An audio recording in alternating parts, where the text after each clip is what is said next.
Okay, good evening. It's Thursday, March 25th, 2021, and this is episode number 30 of the Better Savannah podcast show, advocacy, everything you want to call it. We are the leading area's progressive independent expenditure committee focused on good public policy at the state and local level here in the Savannah and Chatham County area. It is our honor to be joined tonight by the one, the only, Senator Lester Jackson. He is the senator for the 2nd District since 2009.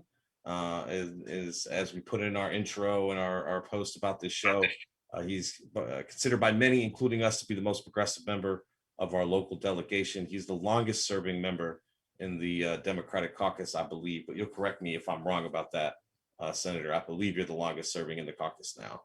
How's it going? Oh man, it is. I want to tell you that it's good, it's going great, but actually it's not. We just came off a very tough debate about House Bill 202. That was the voter suppression bill. We were not able to defeat House Bill 202. Well, it's actually Senate Bill 202. It's the voter suppression. We were not able to defeat it. We put up a hard fight, but I think it's a regressive election bill. So we have our works cut out for us on election day. We have to go out and encourage people to vote, make sure they have the proper ID. They're going to eliminate the number of drop boxes. It goes as far as some ID that you've used in the past won't be allowed this time. Even you won't be able to give water out on election day when people standing in lines, or food. So it's very regressive. It's all geared to restrict or deny a disenfranchised people from voting, which I think the exact opposite should be happening in Georgia and across and across America. So anyway, we had a tough day. We went through about 40 bills in about 11 hours. So it was a very long day. So I'm anxious. I'm glad to be a part of this Zoom meeting, and I'm glad to help.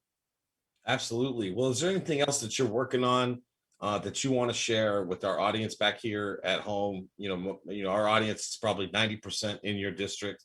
I know that you've been up there a long time and you've been working on several local as well as some statewide issues. What do you want to update your constituents on? Well, there are 3 things that are pressing that have local implications that I want you to be aware of. One is the increase of the hotel motel tax.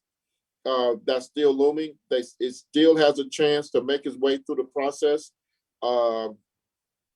if we suspend all the rules. Additionally, it is the restructuring of the cap board. Should we restructure the cap board, or the mass of the people are comfortable with it? And also the cap board, voter suppression, and the combining of the Board of Elections with the Board of Registrars. Whether or not it's not if we should combine. What should this new board look like? Who should make up the new board? Would it be good for the people of Chatham County? So a lot of local issues, statewide issues, is voter suppression is the key. Making sure that funds go to public education, and also help out our colleges to survive. Also be in the fight for need-based scholarships for people that want to go to higher education. I think need-based scholarships, the ability to help young people not only go to college, but help to make sure that their college education is affordable, is front and foremost in my priorities. I appreciate those answers. Before we move into the local issues, I want to ask one more statewide issue question. Is there any movement on Medicaid expansion this session, or is it just still because of the governor's signature, it's just not going to move? The Republicans don't want to move Medicaid expansion. We are leaving nearly $600 million on the table, which is essentially our money. Remember now, when it comes to Medicaid expansion, we pay into federal tax dollars.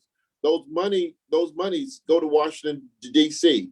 if the governor and the General Assembly, with Medicaid expansion, we only ask for that money to be returned to us. That's right. Our present body, the General Assembly, that's mostly that is controlled by the Republican Party. We have a Republican-controlled House, a Republican-controlled Senate. The governor's office is controlled by Republicans. They don't want to request the Medicaid money. Not only that, they're going to go one step further. Even if the state can pay 10% and we get 90% federal money back, they don't want to even go that far. So sometimes it's difficult dealing with legislators or people that in government that don't want to give the citizens of this great state money that they so desperately not only need, but it's their money, and don't want to give their money. And what we don't realize is, and what many of you already realize, let me not say that, is that hospitals need this money. That's Hospitals desperately need this money in rural Georgia to stay afloat.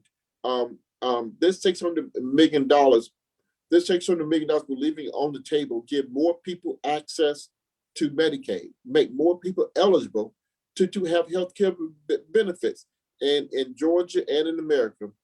And the more medical care we have in South Georgia and the 15, 20, 40 counties surrounding Chatham, the better it's going to be for Memorial and Candler systems for us here in town. So I mean, we may not see the benefit directly sometimes, but the better things are for our neighbors, the better they end up being for us. Let's move to these local issues. I think the number one question we have gotten in the last week since posting about your appearance on our show here this Thursday is asking about the CAP board reorganization.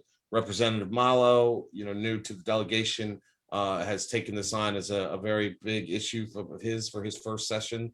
Obviously, there's some remaining questions that will be answered in the litigation surrounding former CEO Bakara Malden. But your thoughts on whether it's the incentivization of other municipalities or just the overall structure of the CAP board. What are your thoughts, Senator? Well, I think the restructuring CAP board is not because of Ms. Maupin.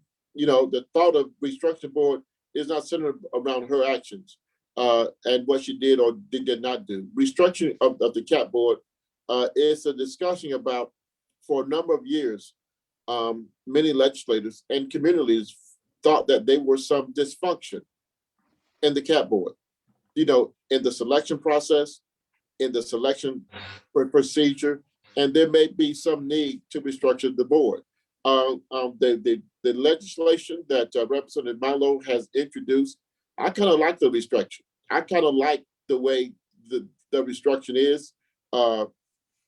He made some amendments that I recommended. The original bill had a representative from every municipality. I told him I couldn't sign a CAP board that had a representative from every municipality. And in my thinking, I think that there need to be buy-in. I think if your community or your municipality want to be represented on the CAP board, they have to have CAP services. And if you don't have CAP services, you shouldn't be on a board. So he took that into consideration. So only the municipalities that receive CAT services can have representation of the board. In addition, we're going to have 2 spots for the General Assembly or the local delegation on the CAP board. So it gives us some buy-in and some oversight to make sure that everything, everything. So, well, it gives us some buy-in also, some more oversight to make sure everything is functioning properly. This is something that I can agree with, but as we say with everything, we have to look at the details. And as it proceed through the process, I'm gonna take a look at it very carefully, and we're gonna make a decision whether or not it's good for Chatham County before the end of the 40th day. Okay, Carrie, I want to bring you into this question because you obviously spent a lot of your time in the last year or two working on the elections board and the board of registrars. I can only imagine, Senator, there's opposition from both members like Antoine Lang on the elections board and Colin McRae at the board of registrars What is the dynamics surrounding these two boards? Are we very unique in Georgia with these two boards, and why is it now time to merge them? Well, Georgia is only one of two counties that have a separate board of registers and a board of elections. I mean, yeah, they have a board of elections and a board of registers. We're only one of two counties in Georgia that they have that. The issue is really there are actually two bills, one presented by State Representative Ron Stevens and one presented by myself. My version is 5 members. One member is the chairman is selected by the county commissioners, who is a representative of everybody in Chatham County, and 2 members run for the seat in the Republican Party, and 2 members run for the seat from the Democratic Party. So it makes both parties represented on the board, and the chair of the board is not a representative, but selected by the entire community, and the county looks at names and find out the best person to serve as chairman. Representative Ron Stevens' idea is a little different. They wanted the board selected by the Superior Court judges, where 3 members are selected by the Superior Court judges. 1 member runs in the primary of the Republican Party. 1 member runs in the primary of the Democratic Party. So it still have 5 members, but my version is more people are elected to it, and Representative Ron Stevens, more people are appointed to it. Karen? So I did a lot of research on this particular subject, and it seems as if we inherited the old Democratic primary structure as the 1965 and 1967 municipal elections board became elections board, and we no longer were requiring the Democratic Party to pay for the primaries.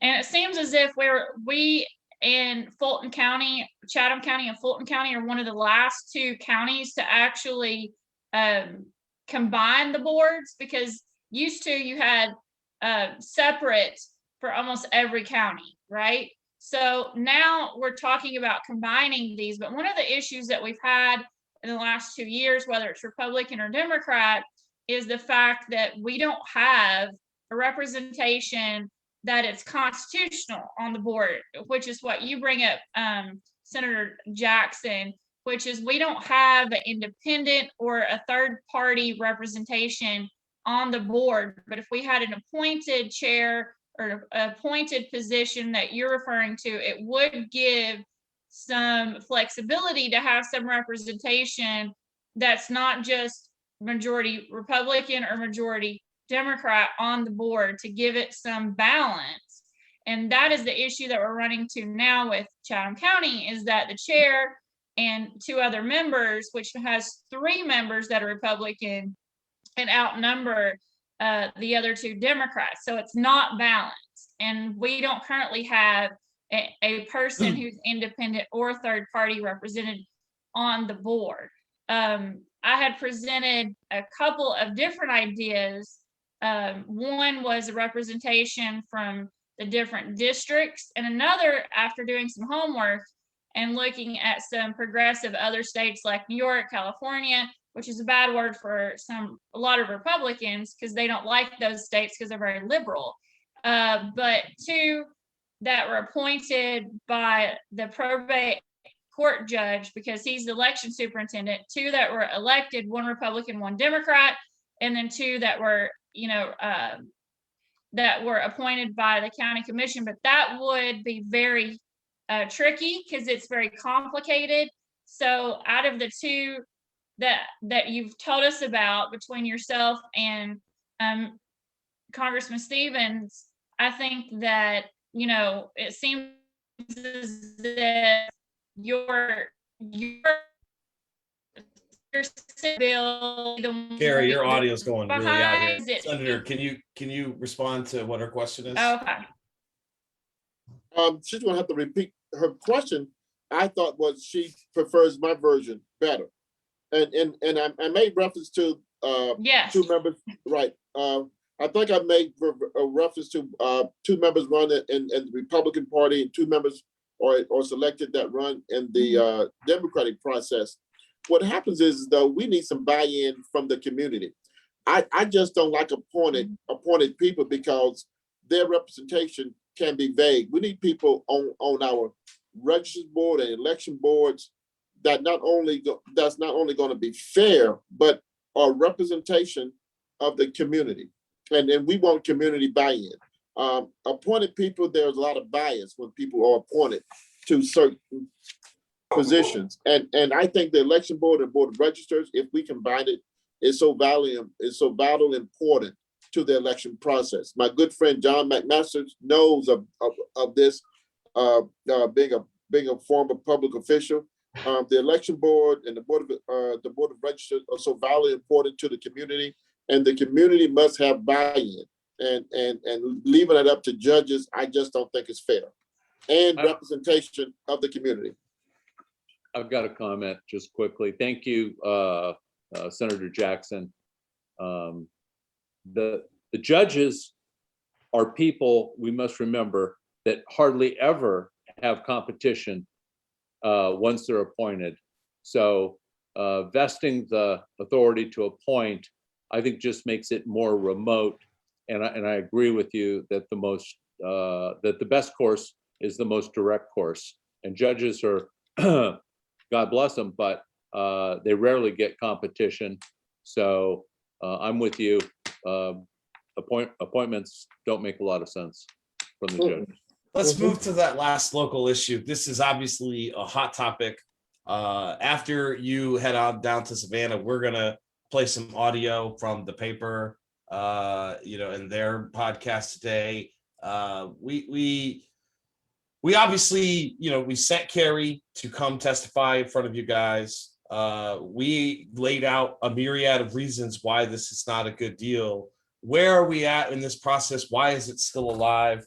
Where are you at and others in the delegation on ours and other oppositions? Just want to make this clear. We're not the only ones who oppose this. The 4 women on council are not the only one who oppose this. There are people from the motel hotel industry. There are Republican groups that are opposed to this measure. Let's talk about this hotel motel tax, Senator Jackson. Well, the reason I have reservations about the hotel motel tax, it is not clear, and it has been explained to me about how much money this will actually be generated, of course, all right? People give us vague numbers about how much money this 2% increase will be generated. And that's one issue. But the biggest issue is I am curious to know about how this money is going to be will be diverse into the community, what it will be used for, what purposes. Will any of this money go back to help the community grow, help the community prosper? We are talking about conservative estimates is over $60 million that's going to be generated from this hotel motel tax, and I think over the next 10 years. We have to make sure that we have some community input with the hotel motel tax. And what I'm seeing is that there's not a lot of community input about the distribution of the proceeds of the hotel motel tax. And that's my biggest reservation. I just want everything on the table so we see how this money is going to be divvied up and who does it go to. And does raising the hotel motel tax, does it discourage conventioners from coming to Savannah? All right. Now we all know we live in a great city. All right. But in this huge world, we know that people have choices. So if you can go to South Carolina, and I'm just using that as if you can go to Charleston and the tax is 3 cents on the dollar, and Savannah is 8 cents on the dollar, would that discourage tourists? Would that discourage conventioners from coming to Savannah? That answer, I don't know, but I do know when there's a rise in taxes, people tend to go other places. Well, I want to double down because I agree with you. I think there's a myriad of arguments against this tax raise. The competitiveness issue for Conventions is one of them, right? We just had a city election in 2019, you saw, where every incumbent except for one or two lost. And primarily through our organization and others, the main driving issue was overinvestment in the tourism industry, right?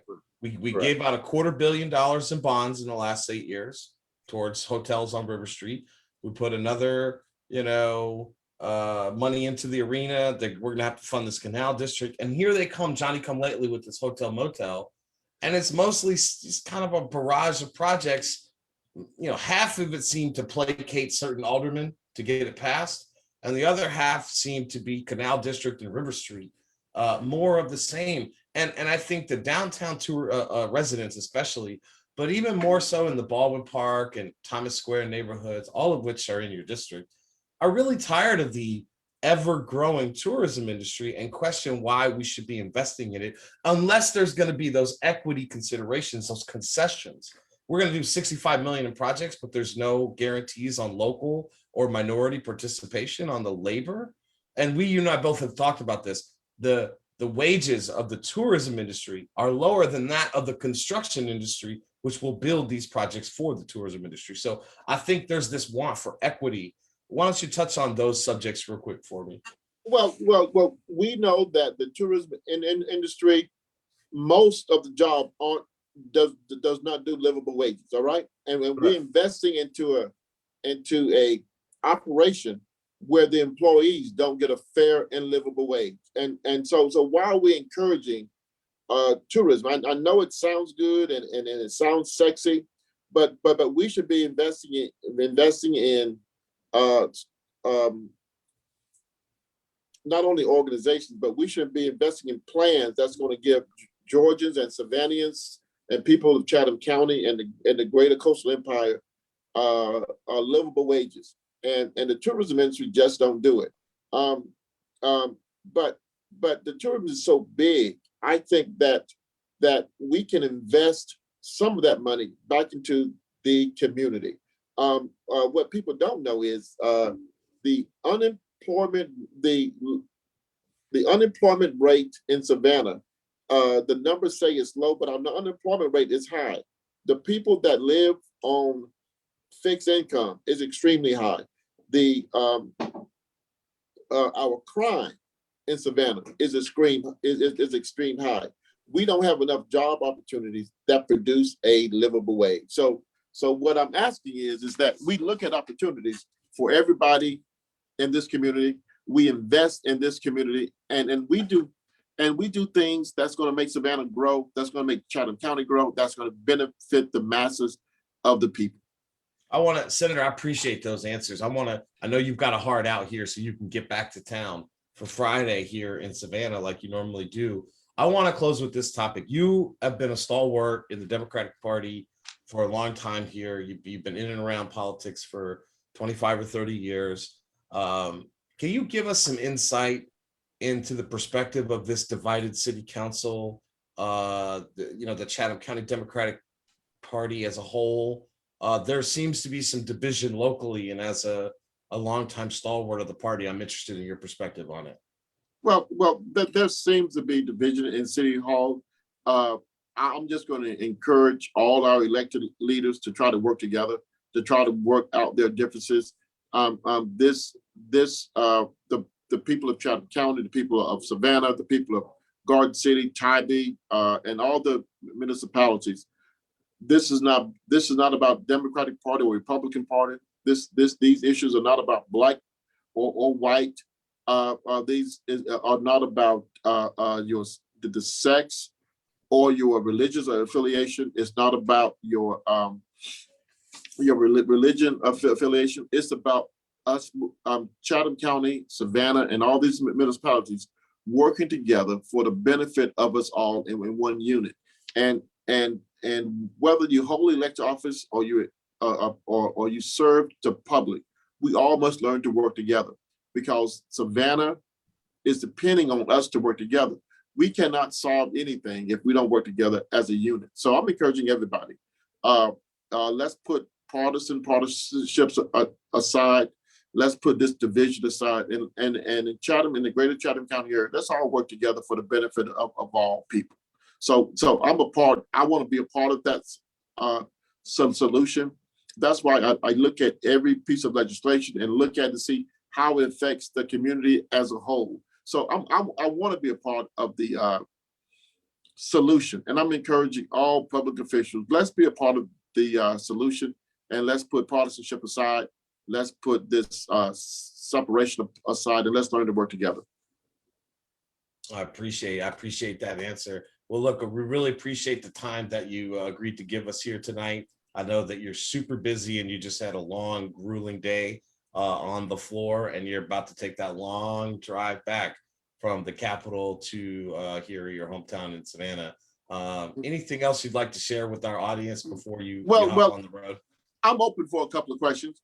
It is, I really don't have to be in my car until 8 o'clock. I was going to give us we get a little bonus 15. I was going to be, honorable and give you the 7:45 out that we had talked about. But if you give us 5 or 10 more minutes, let's talk some more about this, because I think you've often told me over the years that you are the senator for everybody, right? Not just the Democratic Party.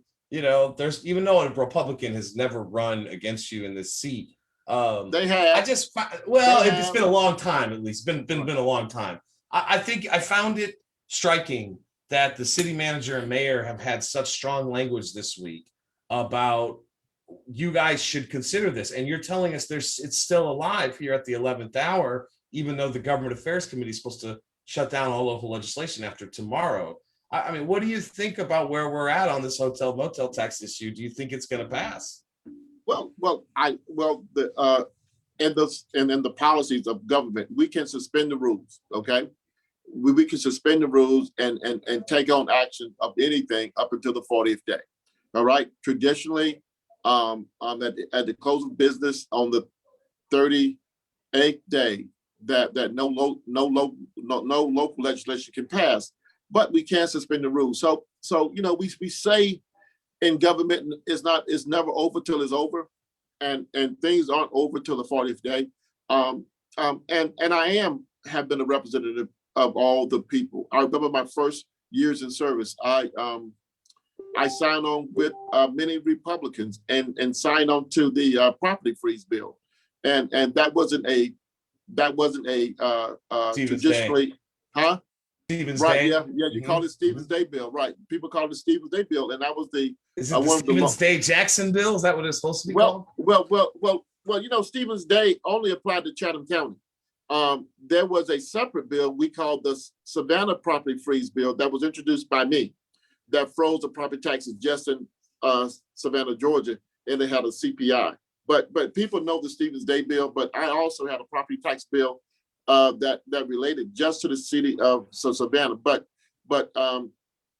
I was the one who crossed party lines to sign on to that. And I've been known to cross party lines to do what's good for Savannah, do what's good for Chatham County. And even I've crossed over party lines to do what's good for Georgia. So I very seldom play partisan politics, but I just want to do what's good for the people that I represent. So it works. And One more question about this division on city council is that we've been advocating about this April 2020 rules change in the package. And as you know, in any government body, the rules committee or the rules are very important. It sets the debate. And for the first time in your service in public service in 25 years, since Rousakis probably, if the mayor does not want something on the agenda for the city of Savannah's agenda, it now takes 5 people on that board to get something on the agenda. We think that's the source of most of the division, and that if the mayor would cancel that package, that I think there would be more progressive policy on the table at the city, but it just might be uncomfortable for some there. Mm-hmm. What are your thoughts about that rules package that the mayor put in place at the city? Well, I would take this. People are elected to be their voice for their community. If a person gets elected, they should have the opportunity to express their voice, and because they have been elected by a body of people, and to close and to limit their debate, to limit them for making their opinion, to limit them for being a part of a procedural process, you are taking the voice away from the people that elected them. I like the idea of open debate. All right, I like the idea of participating in the election process. Even in the state capitol and even in Congress, everyone has an opportunity to go to the well to debate issues, to voice their opinions. And anytime we talk about closing debate or shutting people up, you're not shutting just that elected person off. You are shutting off the voices of the people that put them in that spot.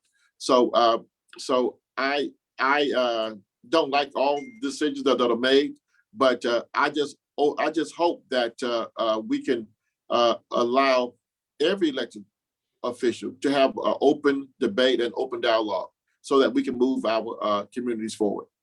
I love that answer. I really appreciate that answer. Senator, there's a lot of speculation about your future. You've had a long and storied career. What do you think's most important for your legacy in the delegation here locally? What are you most proud of?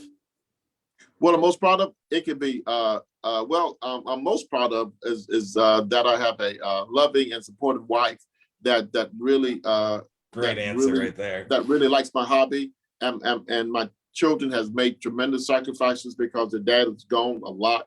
In fact, I think I'm missing my kids' track meet today. So I just want people to know that my family has made a tremendous sacrifice so I can do the job of the people of Chatham County. I enjoy the service. I enjoy the fact that they let me have the opportunity to serve the people of Georgia. One of my greatest legacies, and its numbers. We were able to make sure that the city of Savannah was able to continue the water services to Southbridge. As you know, it was very, as you know, that Southbridge wanted to combine with Garden City and wanted to be their entire supplier of water and infrastructure. But the city of Savannah put in that infrastructure in Southbridge, and now just because of legislation that Garden City wanted to incorporate Southbridge, it would take away valuable funds from the city of Savannah. I'm happy that I was able to see through that, and the investment that the city of Savannah did to Southbridge, we're still getting returns off that investment to Southbridge. It didn't go to another municipality. So Garden City is still flourishing as a great community. The city of Savannah is still flourishing as a great community, and nothing dramatic or negative has happened to Southbridge. So when I look at all the things I've done, I often drive by and I look at that. The road expansion that happened to 95, as you remember, the exit going into Port Wentworth off of 95, there were a tremendous amount of accidents and even deaths. We was able to widen that road. And since we have widened 95 to exit to Port Wentworth, there's not been a tragic accident since. So I think just small little infrastructures, $1 million to widen 90, well, a little bit more than $1 million to widen 95 has saved lives, and saving lives is so valuable and important. We did a pedestrian bridge in Port Wentworth to link the community of one side to the new school that was being built.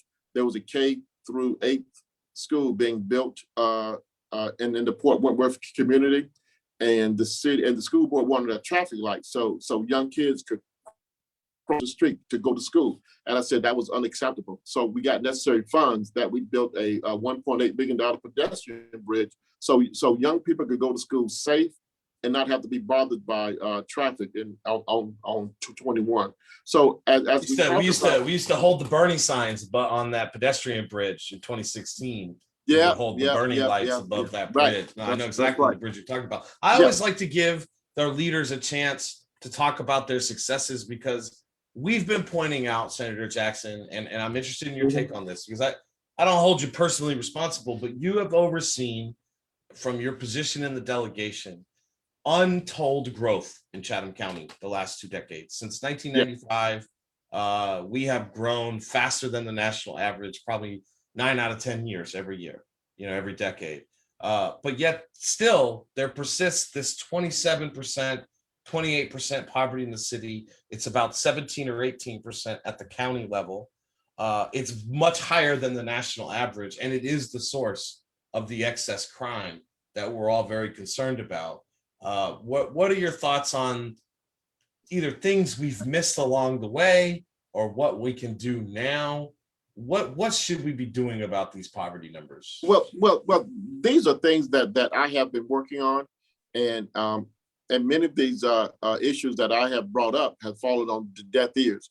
One thing that, as you know, for the past 8 years, I've been introducing the increase in high school dropout age from 16 to 18. I think it is just asinine that we allow 16-year-olds to drop out of school in Chatham County. If we could just keep them in school, not just keep them in school, if they don't want to stay in a traditional program, lead them to to technical or vocational skills. So when they leave high school, they can have a job that can give them a meaningful skills, so they can have a livable wage. When we allow young people to drop out of high school, the teenage pregnancy goes up and crime goes up. Along with, but we have not, and it's a statewide bill, and we have not been able to pass that, but we're getting closer and closer in passing that. Another thing that some language I've introduced was allowing the police officers and the sheriff department and the police department to destroy weapons they confiscate in doing a criminal activity. So what we find is, doing criminal activities, when the sheriff department do a drug raid, drugs and guns are hand in hand. But now in Georgia, when those guns are confiscated, they're resold to a third party, and oftentimes wind back up on the street. When I say a third party, they wind up in pawn shops or any other third party thing. But those same guns wind back up doing criminal activities again. So we have invested money into the Savannah Chatham public schools to enact technical education, to give people that don't want to go to college, have them have a skill. I'm a firm believer, when someone graduates high school, they should have a diploma in one hand and a certificate with a skill in another hand. We need to vote money into education, which I've been doing, working with Dr. Levette, doing special projects to introduce skills to Savannah, Georgia. Also, of the 13 years I've been in the Senate, 11 years we have gotten some appropriation entity to Savannah State and Armstrong Atlantic. There's only 1 year that one of the other schools, Armstrong Atlantic, Savannah State University, Savannah Tech, or Georgia Southern now, have not received any appropriations from me as their senator. I think education is the key, but we have to stop crime on our street. As you know, well, many of you don't know, the reason I ran for public office, let me show you this. We get a prop time. I'm sorry, I keep this picture in my office. 20 years ago, I had a mentoring program. I have a mentoring program 20 years ago, and I asked these young boys, what do they want to do when they grow up? And none of them said they wanted to go to college. They all wanted a technical degree, a technical skill. Some want to be a truck driver. Someone wanted to lay bricks. One wanted to be a plumber. One wanted to build houses. So I have devoted my life into technical education for young people in Chatham County and around this state. So a part of my reason when I first got in office was put a technical wing on Savannah High School. As I've grown, I became a senator. I thought it should be more regional. and I helped develop the comprehensive technical school that's in Savannah now, called Woodville Tompkins. So technical education is so vitally important. I think that's the key to killing, to having an end to this 27% poverty rate. I think taking guns off the street will reduce crimes. But what helps the most, you're giving people jobs and opportunities that will give them a livable wage. That's right. Without giving people a livable wage, crime will still be high. Crime will still be high. We have to give people livable wages. So even in the tourism industry, we can give people livable wages. We have to attract industry that's going to give people livable wages, but we also have to train people in high school to be able to do those technical and those highly skilled jobs, so that they can be. Senator, I just want to push back, because we have been advocating an agenda. It's okay. I want to just push back a little bit here. We've been advocating an agenda that we cannot have these institutions of Savannah, whether it's the tourism industry, the port, Savannah College of Art and Design, SCAD, right? We cannot allow them to continue to grow exponentially, right? While we continue to maintain these levels of poverty, because if we're at 150,000 residents at 27% poverty with 150K, what's Savannah going to look like when we're at 200,000 residents with 27 or 28% poverty? So, a couple of just spitball ideas, is it time that we start looking at capping the number of non-taxable properties an institution like SCAD has? Can we get something from the port permanently to mitigate the effects of its growth, right? Can we maybe tackle preemption, so we could set up a special entertainment zone downtown that would require a $13 or $14 or $15 an hour livable minimum wage for those jobs? Those are kind of some of the things we're looking at structurally that are preventing the needle from moving on poverty. I think all what you're talking about is part of the equation. We do need more investment in education. We do need more guns taken off the street so that there's not much violent crime. But if we don't start to rein in the excess growth in areas that are not really serving the least of these, what's your thought on balancing those other institutions in town?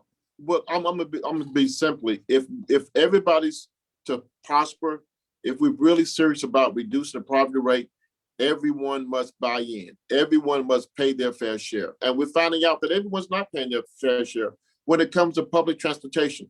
A lot of industries don't pay into public transportation, and especially the big ones that actually need it. They don't actually pay into. One of the largest institutions in Savannah don't pay any property taxes. We cannot survive or move as a community unless everyone buys in.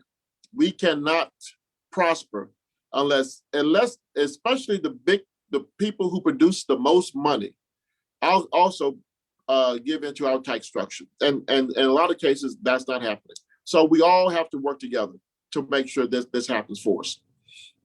All right. Well, I really appreciate you taking the time out of your schedule. It is 8:00 now. I know that you want to get on the road. So I want to remain steadfast. And again, just thank you for your service. And we hope that you'll come back and see us next year as things develop for 2000. Well, I would like to come back next month to do a recap of what happened. Let's do it. Georgia General Assembly. I do something called the good, the bad, and the ugly. Yeah. I would like to talk even more with my good friend John McMasters, my good friend Kerry Smith. I've been known a long time, and you, Chuck. We've been on opposite ends sometimes, but sometimes, and that works. I tell people all the time, me and my wife don't agree on everything. So it's good that we talk about stuff we have in common. But I actually learned stuff from you. So I learned stuff from everyone. I appreciate that. And I'll give you some credit before you leave. I give our viewers, I want our viewers to give credit to this man, this senator. I have been known to give him the business when I disagree with him. And yet still he picks up the phone, he returns the phone on issues that we're trying to work together on, or that we may see a more eye to eye on. And it doesn't just shut down or block me on Facebook or don't return my phone calls just because we have a political disagreement. And for that, I want you to understand that you have my greatest respects. Okay. Well, thank you very much. All y'all take care. God bless. Please drive safe. Please be safe on the road. Okay. I will do. And everyone be safe. And also must tell you this, practice social distancing, wash your hands, wear a face mask. Right. COVID is real. People are dying. Protect yourself, protect your families. Thank you. God bless. Listen I'll see to you the soon. doctor. Senator. Listen to the doctor. Mhm. Thank you, Senator. Thank you so Thank much. you. Have a great Mhm. night. All right, we'll do. Wow. All Well, that right. was, I thought that was great. I know, I didn't know how much time we were going to get with him. I know he had a very tough day. We're obviously still broadcasting the rest of our show here. But I thoughts on the interview, founder, Better Savannah, Chairman John McMasters. What are your thoughts on the interview? Well, you know, it always feels good to have somebody remember your public service, even if it was 15 years ago or 20 years ago. I thought that was very gracious of Lester. I've always found him to be just the most accessible and thoughtful guy. There's no razzle dazzle or bullshit with Lester. It's pretty much on point all the time, and I give him high marks for that. He's an exception to others who, you know, don't take your call or give you silly answers that you know aren't based in, you know, wanting to be helpful or objective. They're just, you know, throwaway answers. So I give the guy incredibly high marks. He's a terrific senator. Yeah, I Carrie, think your it's, thoughts? well, I have to say, as a woman in the political arena, it's really refreshing to see that he is willing to listen to women on council and step up and say, hey, they have a voice. Everyone has a voice. And he clearly said he clearly said this is an issue for all, whether you're Republican, Democrat, whatever your background is. But he basically said, just as a human, not even as a woman or a man, they deserve to be heard. And so Well, I heard think, if we're going on the hotel motel, I'm sorry to Yep. interrupt you. I heard Okay. 3 oppositions from him that we agree with. Number one, is now the right time economically to make that move. The conventions, the cost opportunity, the decision.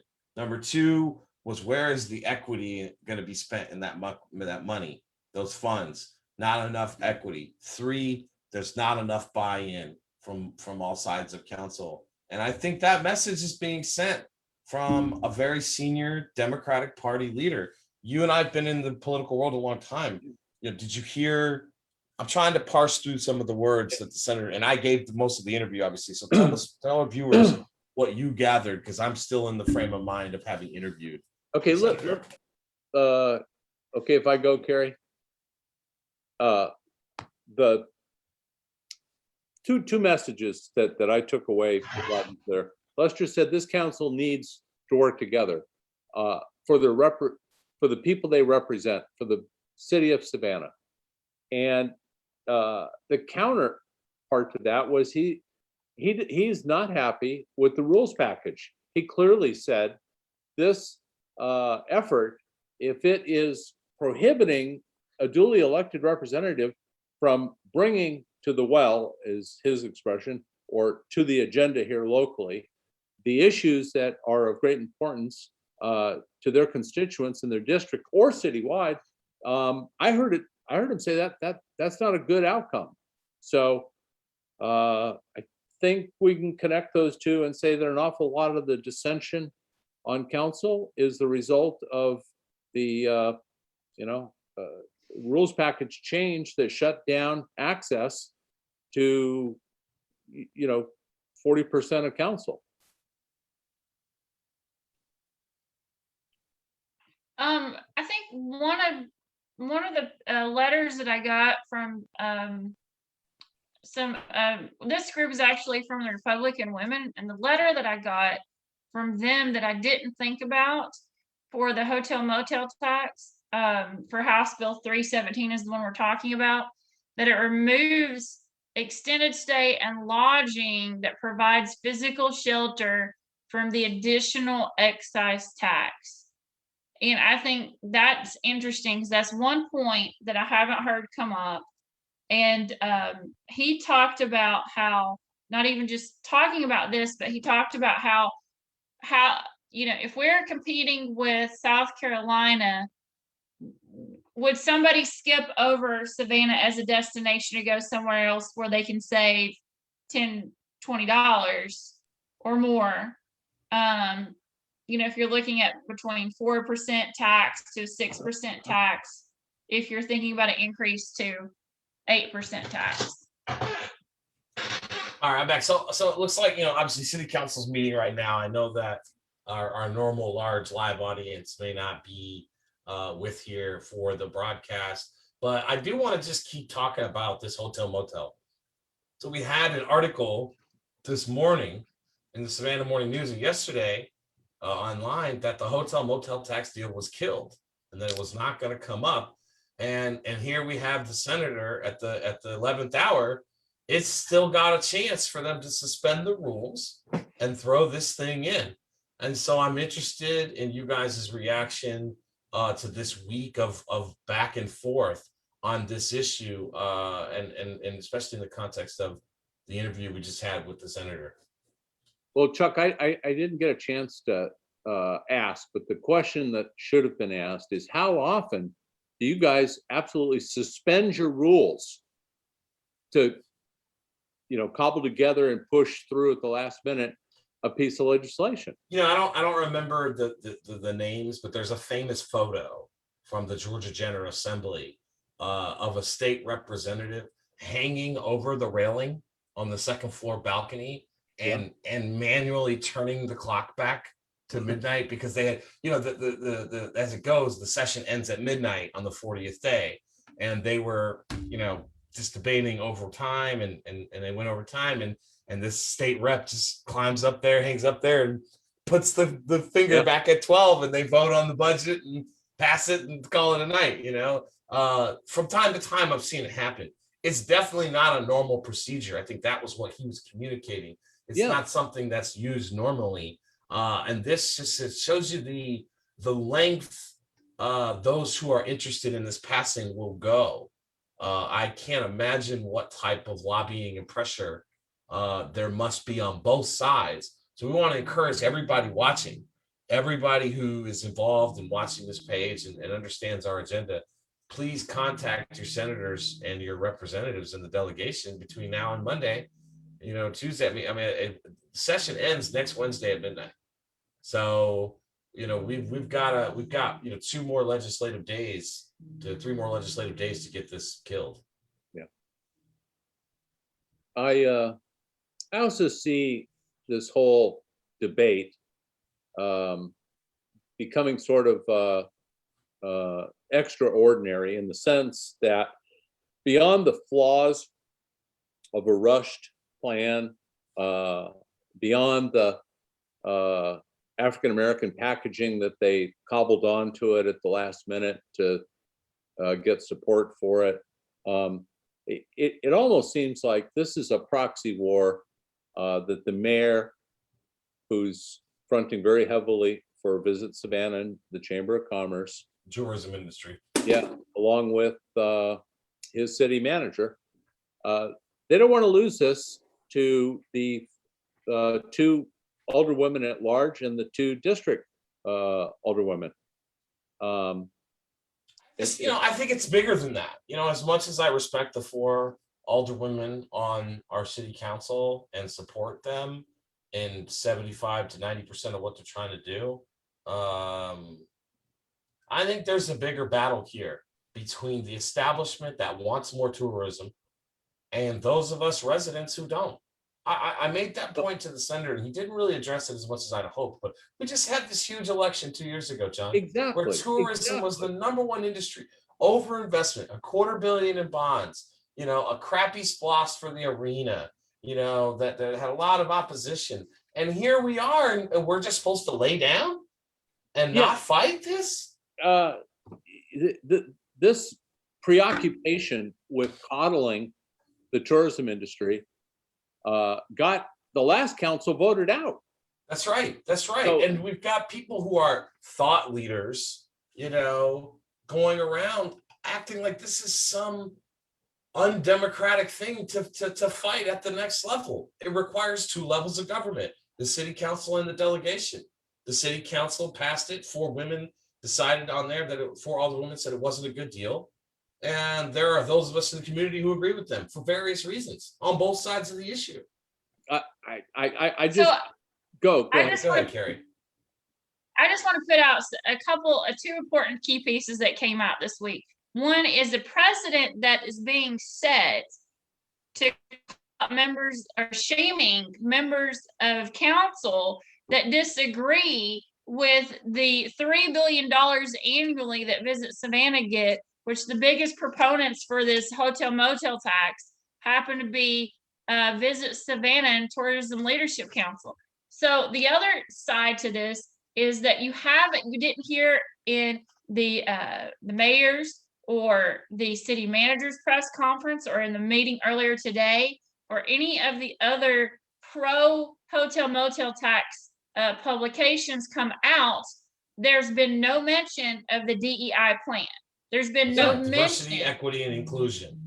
Right. Yeah, that was a bell and a whistle that got stuck onto it at the last minute, thinking that, if you say I've got black friends, and all of a sudden you got credentials. It was bullshit, and nobody's bringing that back up. It's now back. The argument has swung back to the importance of the infrastructure for the Canal District, etc. The thing that blows my mind is the very candidates that railed against runaway tourism, and I'm talking about Dietrich, I'm talking about Linda, and to a certain extent, I'm talking about Curtis. To hear them advocating so strenuously for this, $65 million for the tourism industry, which, Michael Brown in his press conference said Savannah needs more tourists. Savannah needs more tourism. Just 2 years ago, people were saying, do something about this runaway tourism. It's too much. Please react. Well, let's listen to this audio. Can you pull this up, Carrie? I want us to. This is like a 3-minute clip. Okay, this came out today. This is Savannah Morning News editorial page director Adam Van Brimmer and Bill Dawers, City Talk columnist. These are long time talking heads, and they got together for a podcast. They released it today. I want us all to listen to this and then comment on the other side. You got it. Shenanigans involving the hotel motel tax, which I think raising that to 8% would be, and with some dedicated money to specific projects, including, I believe Katie noted $30 million in District 1, which desperately needs more investment, is getting investment from the arena, but then to get all that additional sort of infrastructure investment would be a big plus in that district. That block of 4 went straight to our legislative team in Atlanta and have, at least for now, kind of delayed moving forward. And what makes that dangerous is they lost the vote on the resolution. So the resolution passed, and their answer to not getting their way was to state level. And Michael Brown actually said that in the story that Katie wrote, was when they brought to him the list of, I want these projects added to the list, and if you don't add it to the list, then we're going to do everything in our power to sink it. And Michael Brown said, he goes, that's not the way government works, or it's not the way good government should work. And he's absolutely right. And it's one of these things that it's so frustrating as a member of the community to look at how this all has played out, because you look at their list of projects, one of the big harbingers of their projects was that money go to an urban development authority, and the urban development authority is not allowed under state law to get the money. So is that ignorance, or was that purposeful? And Katie, as we speak, is trying to unravel that, and just for everybody that's watching this, we're taping this on Tuesday, and this morning, Ron Stevens did drop that bill for the hotel motel tax under the original resolution. So it went from last week being, we're not going to go with it because it doesn't have the support or the timing is bad, to then all of this stuff coming out about all of these shenanigans in the background. And that's the reason, it doesn't have enough support, or it doesn't have enough of consensus support to convince the legislative delegation to carry it forward, to this morning, after all of this has come out to the public. Now the leader of the delegation has went ahead and dropped the bill. So it's just, it's mind-blowing the way this is all kind of falling out, and where it's ultimately going to go, and what it says about our city government. And, we haven't really talked about it, but the other side of this is county and the Chatham area transit. And it's a mess too, and it's at the legislature, and there's a lot of behind the scenes stuff going on there to try to kind of craft how that comes about. And, we as a public don't necessarily want to know how the sausage is made a lot of times, but I think we're getting to the point where we need to know how the sausage is made, and we need to know who's making it and why they're making it, and in order to hold these people to account, or at least ask them questions of why they're doing it. Because you said it right earlier, this is, from a city council perspective, this is a group that is very much aligned in a lot of policies. And what has gotten in the way is a pettiness, or a feeling that we're making allowances to people that we should no longer make allowances to. And, I don't know what civics classes you attended, but the ones I attended said, democracy, you're going to have to compromise. You're going to have to try to find out where you can give and take for the betterment of the community. And I don't see that happening right now. And like you said earlier, I don't see it necessarily changing. And we've got 2 3/4 left of the term for this council. Yeah, and I hope that what we'll see more and more of are attempts to, if you're part of a group of 4 that's consistently being outvoted in some combination or another, well, find, especially when everyone's so close on policy, find the places where you can get the additional vote. Do the legwork in advance to build a consensus of more than 4 people on a 9-person council. And I feel like there are opportunities to do that. And if there aren't opportunities to do that, then there are some problems in sort of the processes by which policies and by which city staff engages council. And I don't know all the ins and outs of that. So maybe there are things city staff can do, engage council members earlier on and more efficiently. But I know. All right. Just pause it. That's enough. I've got the gist of it. I just want to share. Oh my God. God. The fucking condescension, from these white tower journalists. It's not just condescension. This so much is misogynistic. The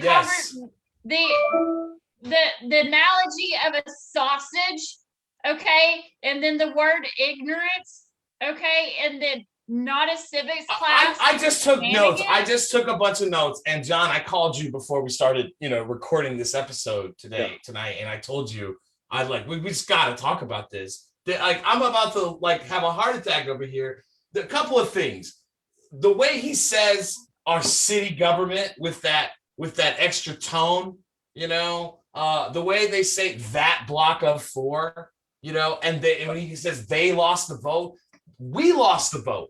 Citizens of Savannah who don't want more tourism without concessions lost that vote at council. Those 4 women got 17% more votes in the last election. That's right. And his with 5 candidates. Okay, they are the majority. And they still pick up their phone. And do you see Adam and Bill doing this whole classic Savannah, just stab you in the back? Oh, they all are aligned on policy. No, they're not. Who said that? Who said that they're aligned on policy? Because they had a visiting session where everybody adopted the same things that they ran on and then went their separate ways? Come on. And then for Bill Dawers to sit up there and go, well, if they just can't find a fifth vote and they can't get anything done, well, that must be something to do with the processes. You think?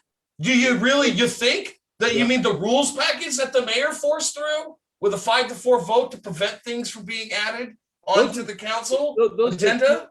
Those are two insufferable twits that need to get out of the ivory tower. Okay? I'm sorry. They need to eat sausage. Well, they're just fronting for the status quo and the establishment and the oligarchy, and they're being paid to do it. So I just lost even more respect. I know that you're a longtime subscriber to the morning news, John, and I'm glad somebody's paying their salaries. But, when they put out content like this, that is, for all intents and purposes, propaganda, right? I mean, that's what they just produced. That episode is trying to shape a narrative. He said it himself, trying to shape the narrative, whether the facts lead you there or not, right? That's what it is they're doing. And they're doing it on behalf of those who would benefit from this package going through. I want to connect this piece from Savannah Morning News to our segment with Senator Jackson. I don't hear that condescension coming from the senator. I hear somebody who's concerned about leaders in his community bringing up valid issues. He acknowledges the problems. Yes. He's got some solutions, but at least he acknowledges that we can't continually support these mammoth-sized industries and not get anything in return. I think he agrees with that general concept, yes. Yeah. These two guys want to defend that. They want more of it. They like And Michael more Brown. women on council are very pro small business. And so, their alignment comes into wanting to bring more small business into Savannah.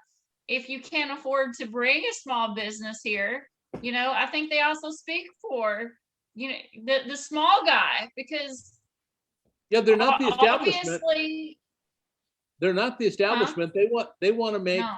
a better community, It's not it's a simple better to me. River Street. Okay. Yeah. A All better right, on community. yesterday's show, on Tuesdays, a show of Alicia Miller Blakely, Alderwoman at Large, Post 1, I believe, is she's in.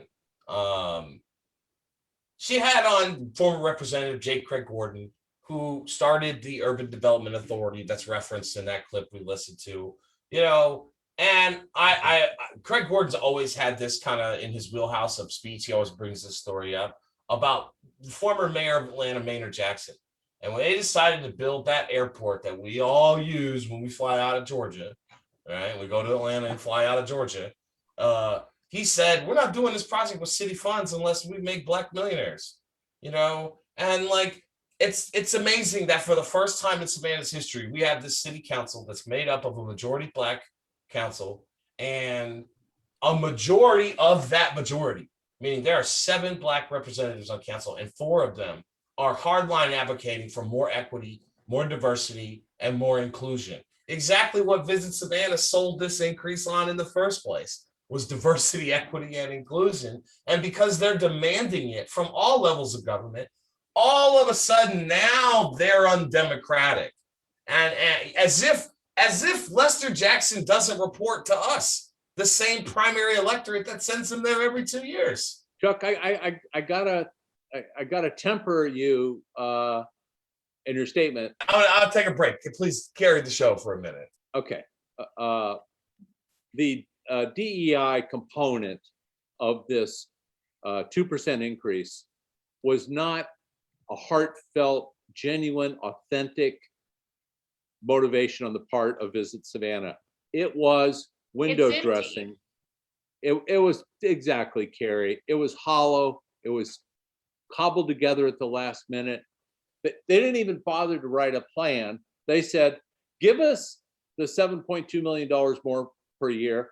And maybe in 6 months, we can present something to you on how we can accomplish more diversity, inclusion, and equity. For minority tourism, not minority business, is like specifically for minority tourism. Well, there was a component in it. the first was to increase overall African-American tourism. The second was to increase African-American conventions. And the third piece was to highlight and accentuate the African-American tourism opportunities that exist in Savannah already.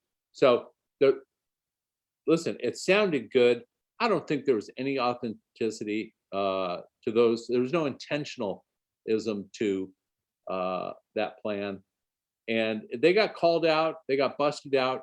And to hear Dawers and Van Brimmer talk about this plan and its passage is, it was perfect, it was brilliant, it was good. I don't know why they had to oppose it. I don't think those guys even bothered to read it. And yet they're pontificating about it. So I think they need to go to a women's conference. well, and I'm sure they have sensitivity trainings or things of that nature out there at the Parthenon on Chatham Parkway. Lord knows they have enough space to do it.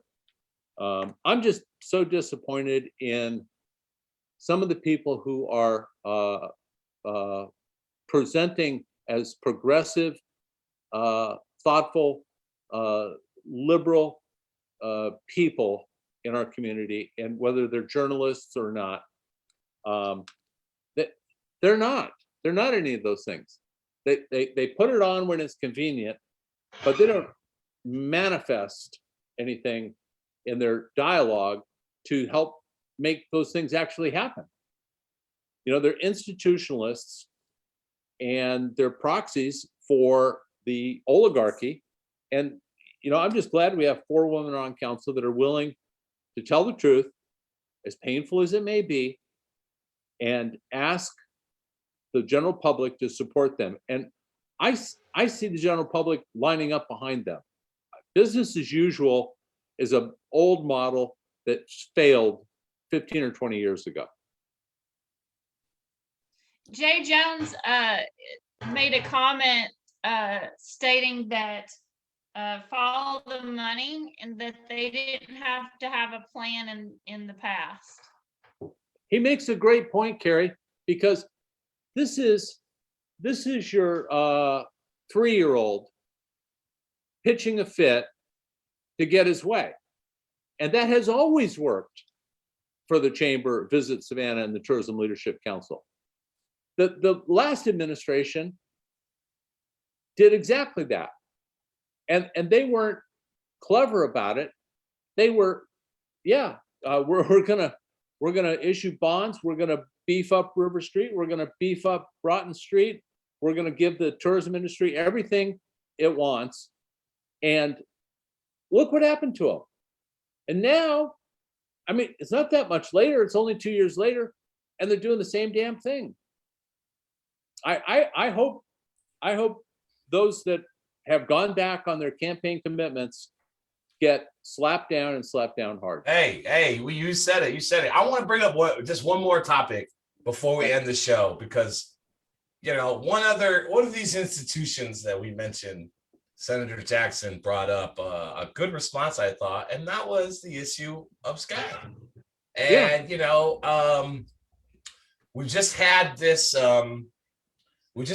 this big announcement from SCAD that they're going to convert Pulaski Hall on Pulaski Square around the corner. Don't get me started. And they're going to give 21 now. So they're going to get into the property management business now. Okay, so they're paying no taxes, and now they're going to give 21 units. They're going to renovate them and put them up for below market rent, right?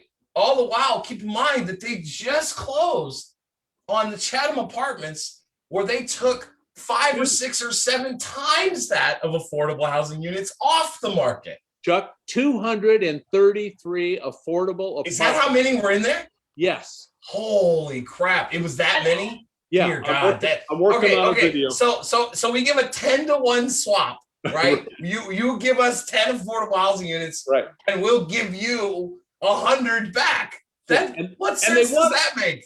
And they want to be lauded. congratulated. They want us to say, "Oh, thank you." Yeah, thank you. They want to be lauded for their communityism. There's a new there's gonna be talk coming out, I'm sure of this. I caught the very beginning before our show started of the council meeting, and a plan that was being presented to beautify the south side, and they're talking about the Tibet corridor, which is affordable housing, affordable private housing for a Yes. lot of people that can't find affordable housing anywhere else. Those And those now- condo apartments and are now the there's a only plan- affordable places in town. And now they're talking about wanting to gentrify, because literally the language may not come out, but gentrifying that area so it's mixed use development. Hey, I mean, I get it, but where's people supposed to live in Savannah? You listen, know, dealing with SCAD is like asking SCAD to make change for a $50 bill. They give you back $5. Okay? I'm sorry. That we can do the diminishing return lecture, Chuck. Yes. It made a lot of sense in 1988, made a lot of sense in 1998. It even still made some sense in 2008. But for goodness sake, people are getting unhappy with SCAD because they can see it. And unfortunately, it takes such an inundation of example to cause the general public to have that awakening. We're there. We're there. I mean, Well, I think it's safe to say that institution, I think many of our institutions are coming slowly to a realization, John, Kerry, that they're going to have to give a little up, or else they're going to keep getting beat up. And organizations like ours are going to keep pointing out the realities to all the taxpayers. You know, we're not And- alone. no, The everyday citizen. I mean, I'm in 3 or 4 different Zoom groups, and let me tell you, 4 different audiences, different ages. different different histories. They're aghast at the SCAD footprint and the volume of services that they realize. And they go, aren't we paying for their expansion? The answer is, but yes, Yes, we are paying. yes. We are. Thank you. You got it. Well, you know, we were on a thread in Adam Van Brimmer's Town Square, right, about this very thing this last week, and I asked the mayor point blank period, how many? Where's your point of diminishing returns, Mayor Johnson? Right? They have, I think, we believe, roughly 125 pins. Is that the number we think it is, John? It's They've probably got 120 plus buildings, some give or take 10, somewhere around inside there. the city of Savannah. Savannah, yes. 120 pins. 120, right? So they got 120 today, right? Where are we at with them when they're at 150? How about 180?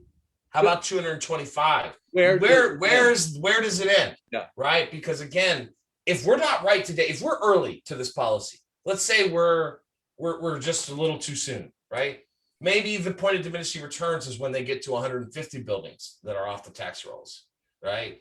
And then when you combine this issue with the Weeping Time Salvation Army special use permit and the speculation, you know, that we participated in about that Montgomery Street property, I think people get the game. The gig is up.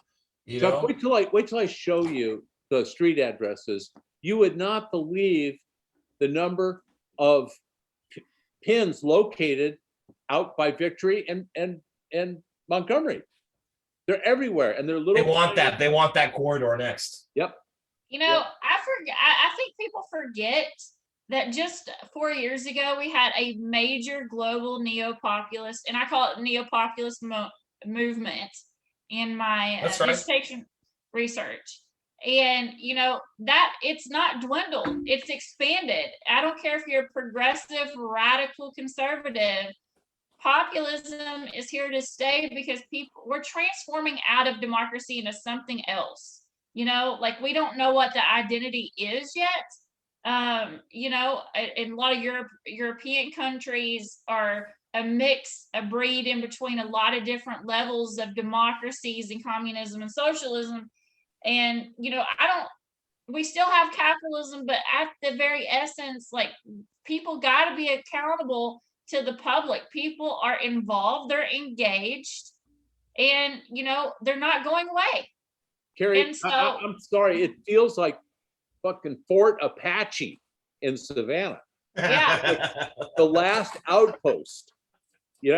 This progressivism and value shift is hit this institutional wall here between SCAD, the ports, CETA, Chamber of Commerce, Visit Savannah. They run this town. Anybody that goes back and reads the history of Savannah, this is the way it's been. And I just hope you're right, Carrie, that we're starting to see some movement. I know in the 30 years I've been here, it's been tough. It's been really tough, particularly with people that front as progressives and then sell out and pick up the company line and march forward with it.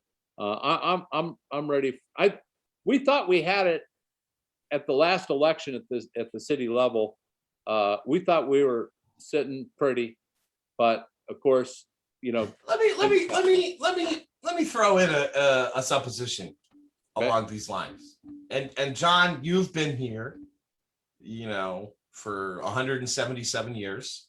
And I'm just kidding, buddy. I'm just kidding. He didn't even hear it. He didn't even I was notice checking my there. phone. He's checking the phone. I said, you've been here 177 years. Feels like it. Yeah, it feels like. All right, so let me ask you this question. Now feels like the first time where identity is not the leading indicator anymore. What I mean by that is, if you go back the last 25 years, right? You have Floyd Adams, the first Black mayor. Sure. Right. And then you have, absolutely, wonderful man. Yeah. And then you have Otis Johnson, a genuine civil rights leader, the first student to integrate Armstrong, now Georgia Southern College. Then you had Edna Jackson, the first Black woman mayor, another civil rights leader. Yep. And then you had an upset. What I kind of consider, I'll tell you, one of the reasons that Trump I knew had a chance was because Eddie DeLoach had won the year before. And I go, man, Eddie DeLoach is winning in Savannah. Donald Trump might be popular around other parts. Because, look at what we just did in Savannah. And so Eddie was kind of just this flashback, overinvestment in tourism. I'm going to invest in the business community right in front of your face, whether you like it or not. This is my agenda. And now we have Mayor Johnson and this. Check your. Whoa, can you hear me? Can you hear me? yeah. Yeah. All right. Yeah, I can hear you, but we're having some video interruption. Maybe we should wrap. We should probably wrap it up. I hear you. It's unstable though. We're starting to lose it. All I was going to say was, my point here being is, we have this council and this mayor now who's not from Savannah. Mayor Johnson is the first Savannah mayor since Weiner, I believe. That's not from here, right? And because of that identity, correct. Yeah, because of that lack of Savannah identity, they're having to stand on the policies, and we're finding out these policies are not that popular. This hotel motel tax maneuver is business as usual. It's investment in an industry that has long past met its point of diminishing returns. So let's get some final thoughts and wrap this week's episode up. I know we're going to get a ton of views on the replay. I just want to share a couple more. I think we've had our final from thought. We're so unstable, and I don't mean personally. I mean technically. Oh, now we're back. I think we're good now. Yeah, I think we're good now. Okay, final thoughts, Carrie. Long show. What do you think? I think that we have some great comments. Sarita says, one of the biggest issues that we had downtown is that most of the identity historically for African American, for Black, has been moved. It's not there. It's talked about, but none of those establishments are still currently there. Many of them are gone.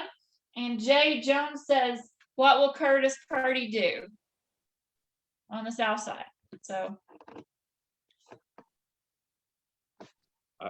time will tell. The time will tell. I think Alderman Purdy's trying to find a big project to put his name on. Well, listen, I think it's. Go ahead, John.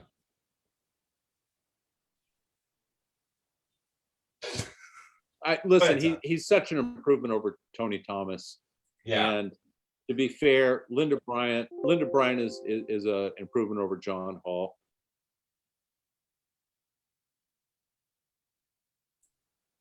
Oh, we lost John now. Oh yeah, this is just a sign from the universe to kill this show. You know. I think he's gone, Will. So what's your thoughts, Chuck? You end the show. What are your final thoughts? I'm appreciative of Senator Jackson's time. You know, I'm appreciative of you guys, Will, Carrie, John, for what you guys do to make this episode possible. I thought it was a really great conversation, both with the senator. I was happy to lead the interview. You know, I think Senator Jackson's a big figure to watch. You know, next year is the statewide primaries and general elections. Savannah has not been represented in a statewide office since Al Scott was appointed labor commissioner before it got elected again. So, you know, I think he's somebody I'm looking at for higher office. I wish him nothing but the best. And, you know, I think he's a guy who has done as good as he could, you know, from the position of the minority, leading for Savannah and for his constituents. And I appreciate his fight and tempering this hotel motel Gary, tax. can you hear I me? hope he'll continue to fight it. Go ahead, John. Gary, take us out whenever you hear this. I appreciate you guys. Thanks, John. Well, look, let me just say, Thanks. if you guys support us, Peace please go to www.bettersavannah.org and click that join button. Send us a donation, become a member, subscribe, share this episode, share to your feeds, send it. You can actually copy the link and send a text message. Somebody doesn't even have to have a Facebook account to look at this. We are going to work on getting the audio and video of these up on other platforms. I'm gonna just send that out to the universe for Will to hear in the background. But we appreciate it. Thanks so much for stopping by this week, and we'll see you guys on next week's episode.